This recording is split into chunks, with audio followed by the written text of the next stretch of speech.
नमस्कार। आज हम एएमएच हार्मोन के बारे में बात करेंगे। क्या होता है एएमएच हार्मोन, इसके स्तर कब बढ़ जाता है, कब इसका स्तर घट जाता है और इसका प्रेगनेंसी से क्या लेना देना है। आईवीएफ में इस हार्मोन की क्या महत्वता है, इस बारे में भी हम जिक्र करेंगे। तो इस वीडियो को अंत तक देखिएगा। तो let's discuss all about AMH today.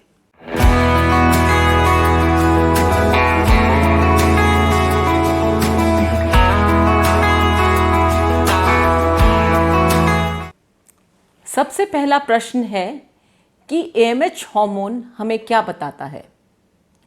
AMH hormone हमें यह बताता है कि औरत में अंडा बनने की प्रक्रिया कितनी सक्रिय है। यह हार्मोन ओवरीज में, अंडेदानियों में अंडे से ही बनता है। जितने फॉलिकल्स होते हैं उतना ही एएमएच का लेवल होता है और जितने फॉलिकल्स बच जाते हैं वो ये हार्मोन बनाते हैं। तो इसका स्तर हमें यह दर्शाता है कि पेशेंट के ओवेरियन रिजर्व्स यानी कि अंडा बनने की क्षमता कितनी है। इससे हमें क्वांटिटी ऑफ एग्स का तो पता लगता है, बट क्वालिटी ऑफ एग्स का हमें इस हार्मोन से पता नहीं लगता है। और क्वालिटी ऑफ एग्स डिपेंड करता है औरत की एज से। जैसे जैसे औरत की एज बढ़ती है उसकी quality of eggs as well as quantity of eggs कम होने शुरू हो जाते हैं। और एएमएच केवल हमें नंबर ऑफ एग्स या क्वांटिटी के बारे में दर्शाता है। दूसरा प्रश्न आता है कि एएमएच के नॉर्मल लेवल्स क्या होते हैं। एएमएच के नॉर्मल लेवल्स हैं 1.5 से 3.5 नैनोग्राम पर ml, यानी कि अगर ये 1.5 से कम है तो इसे लो एएमएच कहा जाता है, और अगर ये 3.5 नैनोग्राम पर ml से ज़्यादा है तो इसे हाई एएमएच कहा जाता है। हाई एएमएच भी पॉलीसिस्टिक ओवरीज में देखा जाता है। इनफैक्ट लेवल्स कभी कभी बहुत हाई हो सकते हैं और वह पॉलीसिस्टिक ओवेरियन डिजीज की सिवियरिटी को दर्शाता है।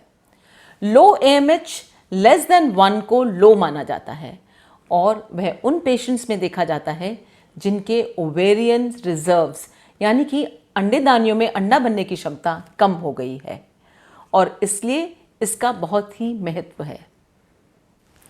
तीसरा प्रश्न ये है कि ओवेरियन रिजर्व्स के और कौन कौन से टेस्ट हैं एएमएच के अलावा। एएमएच एक बहुत ही महत्वपूर्ण टेस्ट है ओवेरियन रिजर्व्स के लिए। जैसा कि मैंने बताया कि ये बताता है कि ओवरी में अंडा बनने की क्षमता कितनी है, यानी कि क्वांटिटी ऑफ एग्स, बिकॉज जो बचे हुए फॉलिकल्स हैं या अंडे हैं उनसे एएमएच हार्मोन बनता है। इसके अलावा अल्ट्रासाउंड के माध्यम से भी हम एंट्रल फॉलिकल काउंट से भी अंडा बनने की शक्ति को नाप सकते हैं। इसके अतिरिक्त एफएसएच हार्मोन भी होता है जिससे हमें पता लगता है कि अंडा बनने की क्षमता कितनी है। मगर एएमएच का एफएसएच के कंपैरिजन में एक एडवांटेज है, और एडवांटेज ये है कि एएमएच हार्मोन को आप माहवारी के किसी भी दिन पे इसको नाप सकते हैं और ये साइकिल टू साइकिल वेरी नहीं करता, जबकि एफएसएच हार्मोन यूजुअली पीरियड के सेकेंड या थर्ड डे ही नापा जाता है, और ये जैसे जैसे अंडा बढ़ता है इसकी लेवल्स आगे पीछे ऊपर नीचे जा सकते हैं। इसलिए AMH is considered the most sensitive test for ovarian reserves and antral follicle count, यानी कि अल्ट्रासाउंड के माध्यम से अंडा बनने की क्षमता को भी बेखूबी जांचा जा सकता है। अब हम एक बहुत ही इंपॉर्टेंट क्वेश्चन पे आते हैं कि क्या लो एएमएच की वजह से प्रेगनेंसी में बाधा हो सकती है, प्रेग्नेंट होने में दिक्कतें आ सकती हैं। हाँ, अवश्य ही। मगर लो एएमएच यानी कि अगर लेवल्स लेस देन 1 हैं तो प्रेगनेंसी के लिए फिर भी ट्राई किया जा सकता है। आपको अपने इनफर्टिलिटी स्पेशलिस्ट से मिलना होगा और वो आपको अंडा बनने के इंजेक्शंस दे के देख सकती हैं कि आपके अंडा बनने की प्रक्रिया कितनी सक्रिय है। अगर आपको गोनाडोट्रोपिन हार्मोन्स इंजेक्शन से अंडे बनने लगते हैं तो लो एएमएच के साथ भी प्रेगनेंसी हो सकती है। आप आईयूआई करा सकती हैं, मगर अगर सक्सेसफुल नहीं होता है तो फिर आपको आईवीएफ के बारे में सोचना पड़ सकता है। जब जैसे मैम ने मुझे पहली बार ही जब बोला कि डोनर एग के लिए तो फिर थोड़ा मुझे डर लगा, लेकिन फिर सर मैम ने होप नहीं छोड़ी, बोला कि नहीं इसी पे ट्राई करेंगे और ये होगा। और ये हुआ। मेरे लो एमएच पे डोनर एग ना लेके मेरे अपने एग से ट्राई किया और सेकेंड साइकिल में मेरा ये अपने एग से ये मेरी अपनी बेबी हुई है। और 14 साल बाद ये सब होना मेरे लिए बहुत बड़ी बात है। बहुत से पेशेंट्स ऐसे भी आते हैं कि उनका AMH हार्मोन लो होता है, परंतु वे चाहते हैं कि उनके अंडे से ही प्रेगनेंसी हो। इस सूरत में अगर उनके हार्मोन 1 से कम है या 1.5 या इवन बहुत लो AMH लेवल है, तो हम क्या करते हैं कि हम उनको अंडा बनने के इंजेक्शंस दे के ये देख लेते हैं IVF से पहले कि उनके अंडा बनने की क्षमता कितनी बची है। अगर उनके अंडे उस ट्रायल में ठीक बनते हैं तो फिर उन्हीं के अंडों से IVF किया जा सकता है। मगर अगर gonadotropin injections given in the right dose के बाद भी अंडे नहीं बनते हैं, तब हमें डोनर एग तक की आवश्यकता भी पड़ सकती है। और ये सब बातें पेशेंट से डिस्कस की जाती हैं, पहले से ही डिस्कस करके तभी IVF के बारे में बात की जाती है। फिर एक और बहुत इम्पॉर्टेंट क्वेश्चन है कि लो AMH लेवल की वजह से IVF में क्या क्या दिक्कतें आ सकती हैं। लो AMH की वजह से हमें कम अंडे रिट्रीव करने को मिलते हैं, यानी कि जब 5 से कम अंडे IVF में तैयार होते हैं तो उन पेशेंट्स को पुअर रिस्पॉन्डर IVF की कैटेगरी में रखा जाता है, यानी कि उनके अंडा बनने की क्षमता बहुत ही कम हो गई है। ऐसे में साइकिल कैंसिल करने की भी ज़रूरत पड़ सकती है अगर कोई भी अंडा ना बने, या फिर ऐसा भी देखा गया है कि एबनॉर्मल फर्टिलाइजेशन के चांसेस हो जाते हैं, या फिर ऐसी प्रेगनेंसी भी ठहरती है जिसमें अबॉर्शन का दर भी ज़्यादा होता है। तो लो AMH डेफिनेटली हमें बताता है कि अंडा बनने की क्षमता कैसी है। It tells you about the quantity of eggs but not the quality. तो ये सब चीज़ें एज पे निर्भर करती हैं। यंगर पेशेंट्स में quality of egg is better.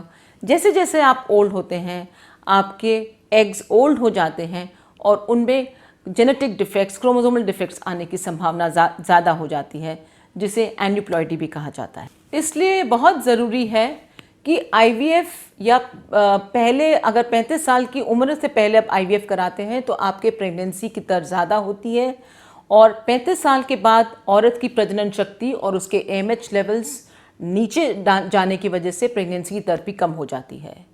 इसके अतिरिक्त किसी किसी में family history of premature menopause होता है। उनका 40 साल की उम्र से पहले ही AMH हार्मोन बहुत कम हो जाता है और वो मेनोपॉज की तरफ चले जाते हैं। तो अगर ऐसी फैमिली हिस्ट्री हो तो ऐसे पेशेंट्स में AMH हार्मोन अगर हमें टाइम से पता लग जाए कि लो है तो उसका समय रहते IVF से प्रेगनेंसी दी जा सकती है, अदरवाइज डोनर एग की ज़रूरत पड़ सकती है। अब हम एक आते हैं सबसे इम्पॉर्टेंट क्वेश्चन पे कि लो AMH का ट्रीटमेंट क्या है। जैसा कि मैंने बताया कि ये कुदरती रूप से कम होता है, जैसे जैसे आपके अंडा बनने की क्षमता कम होती है ये इसका स्तर कम हो जाता है। और कभी कभी जिनके family history of premature menopause हो या उनकी जल्दी माहवारी ख़त्म हो जाए तब भी लो AMH टाइम से पहले कम हो जाता है। परंतु हाँ, कुछ ट्रीटमेंट इसके अवेलेबल हैं, जैसे मेंटेनिंग अ हेल्दी लाइफस्टाइल। अपना वेट कंट्रोल करके रखिए, maintain a good diet, regular exercise करें। इसके अलावा विटामिन D अगर लेवल कम है आपके तो उसको स्तर को बढ़ाने के लिए आप सनशाइन विटामिन लें, आप सूर्य की रोशनी का एक्सपोजर लें, और आप विटामिन D की गोलियां भी ले सकती हैं। इसके अलावा कुछ ऐसी दवाइयाँ भी हैं उपलब्ध हैं मार्केट में, जैसे DHEA और कोएंजाइम Q। ये कुछ महीनों के लिए 3 to 4 months के लिए दी जाती हैं प्रायर टू IVF या any infertility treatment to improve the AMH level. But अभी तक शोध में बहुत कुछ क्लियर कट नतीजे सामने नहीं आए हैं। इसलिए maintaining a good lifestyle is the answer for improving your AMH levels. इसके अलावा स्मोकिंग, अल्कोहल, टबैको, इन सब से परहेज़ रखिए। और देखा गया है कि अगर आपका स्ट्रेस लेवल बहुत हाई है तो वह भी AMH पर कम असर कर सकता है और उसको कम कर सकता है। इसलिए क्रॉनिक स्ट्रेस और डिप्रेशन से बचें। इसके अलावा AMH हार्मोन्स और कहाँ कहाँ इस्तेमाल किया जा सकता है। AMH hormone polycystic ovarian disease को डायग्नोज करने के लिए इम्पॉर्टेंट होता है, क्योंकि पॉलीसिस्टिक ओवेरियन डिजीज़ में इसका स्तर बढ़ जाता है। इसके अलावा ये मेनोपॉज को भी दर्शाता है। AMH लेवल जब 0.2 नैनोग्राम पर ml से कम हो जाते हैं तो इसका मतलब है कि with in 6 months to 1 year menopause आने के अंदेशा है। तो यह मेनोपॉज का भी संकेत है। इसके अलावा कुछ ओवेरियन ट्यूमर्स हैं जैसे ग्रैन्युलोसा सेल ट्यूमर्स, जिनमें इसका स्तर नापा जाता है देखने के लिए कि रेकरेंस ऑफ ट्यूमर तो नहीं हो गया है। तो आज हमने AMH के बारे में चर्चा की। तो लो AMH आने पर घबराएं नहीं, अपने डॉक्टर से मिले, अपने इनफर्टिलिटी स्पेशलिस्ट से मिले। आपको अंडा बनने के गोनाडोट्रोपिन हार्मोन से देखा जा सकता है कि आपके अंडा बनने की क्षमता कैसी है, और अगर आपको अच्छी क्वालिटी का एग बन जाता है जिसको सो कॉल्ड गोल्डन एग, तो आपको प्रेगनेंसी हो सकती है even with low AMH levels. और IVF is the last answer अगर और इनफर्टिलिटी ट्रीटमेंट काम नहीं कर रहे हैं। आई होप आपको ये वीडियो अच्छा लगा होगा। अगर अच्छा लगा तो प्लीज़ हमारे चैनल को सब्सक्राइब कीजिए, इस वीडियो को लाइक कीजिए, और कोई भी प्रश्न है तो आप कमेंट बॉक्स पे लिख सकते हैं, मैं अवश्य ही उनका जवाब दूंगी। नमस्कार and thank you for watching.